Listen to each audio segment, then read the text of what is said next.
الحمدللہ رب العالمین والصلاة والسلام علی سید المرسلین اما بعد فاعوذ باللہ من الشیطان الرجیم بسم اللہ الرحمن الرحیم۔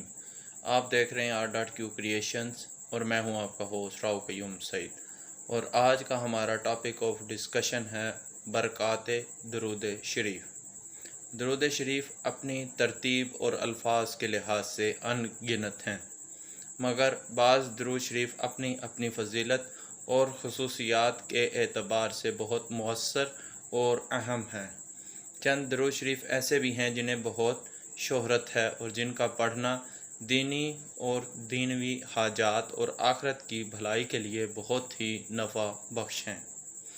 ان اور اوراد شریف میں سے درود شریف کے فضائل، پڑھنے کا طریقہ اور فیوز و برکات آپ کے گوش و گوار کرتا چلوں۔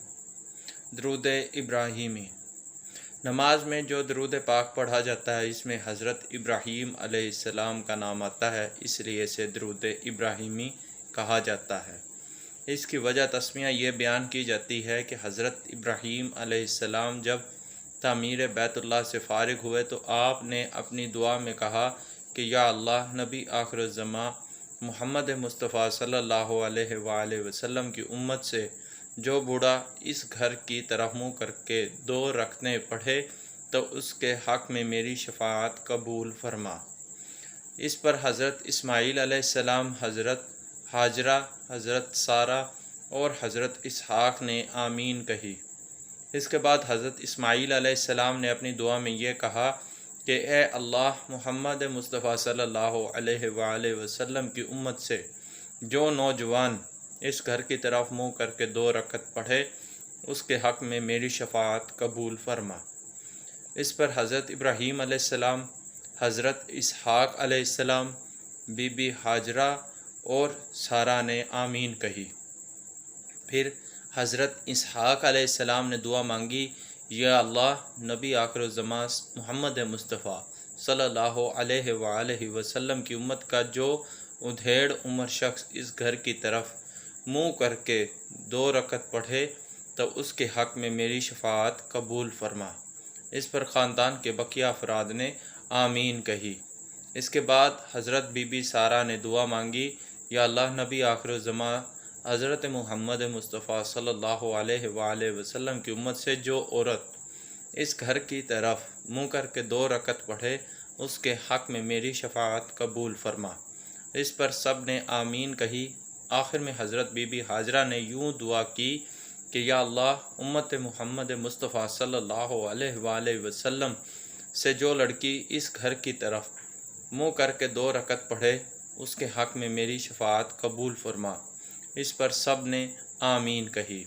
حضرت ابراہیم علیہ السلام کے خاندان کا یہ پیش بہا تحفہ جو امت محمدیہ کے حق میں پیش کیا گیا، اس کے بدلے میں امت محمدی کو یہ حکم دیا گیا کہ خاندان ابراہیمی کے حق میں 5 نمازوں میں دعا کیا کرو، اور اس دعا کو حضور صلی اللہ علیہ وآلہ وسلم نے درود ابراہیمی کی صورت میں باوضاحت بیان فرمایا۔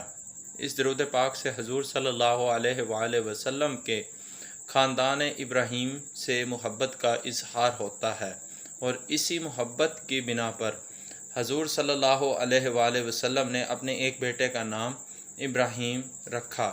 اس کے علاوہ شب معراج میں حضرت ابراہیم علیہ السلام نے حضور اکرم صلی اللہ علیہ وآلہ وسلم سے کہا تھا کہ اپنی امت کو میرا سلام کہہ دیجیے گا۔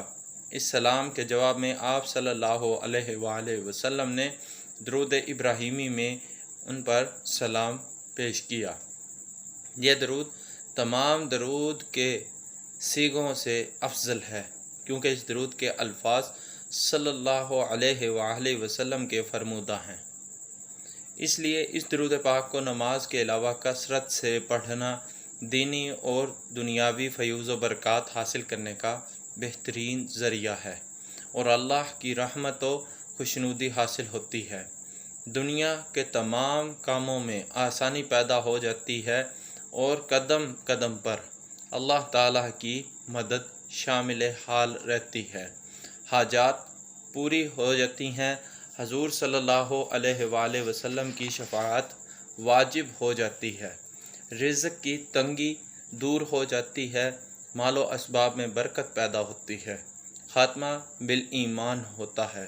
اس کے علاوہ آخرت کی زندگی سے متعلقہ تمام منازل آسان ہو جاتی ہیں، اور اس درود شریف کو معمول سے پڑھنے والا جنت میں جائے گا۔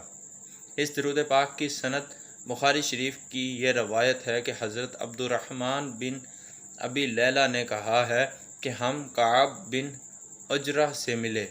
انہوں نے کہا کہ کیا میں تمہیں حضور صلی اللہ علیہ وآلہ وسلم کی حدیث شریف سناؤں؟ ہم نے کہا فرمائیے۔ تو پھر انہوں نے بیان کیا کہ ایک مرتبہ ایسا ہوا کہ ہم نے حضور صلی اللہ علیہ وآلہ وسلم سے التجا کی کہ یا رسول اللہ صلی اللہ علیہ وسلم، آپ پر درود بھیجنا تو ہم کو معلوم ہو چکا ہے، مگر ہم درود کس طرح بھیجیں؟ تو حضور صلی اللہ علیہ وآلہ وسلم نے فرمایا کہ ان الفاظ میں مجھ پر درود بھیجو: اللہم صلی علی محمد وعلی آل محمد کما صلیت علی ابراہیم وعلی آل ابراہیم انک حمید مجید، اللہم بارک علی محمد وعلی آل محمد کما بارکت علی ابراہیم وعلی آل ابراہیم انک حمید مجید۔ تو ناظرین، یہ تھی آج کی اہم ترین ویڈیو، امید ہے آپ کو پسند آئی ہوگی۔ تھینک یو، اللہ حافظ۔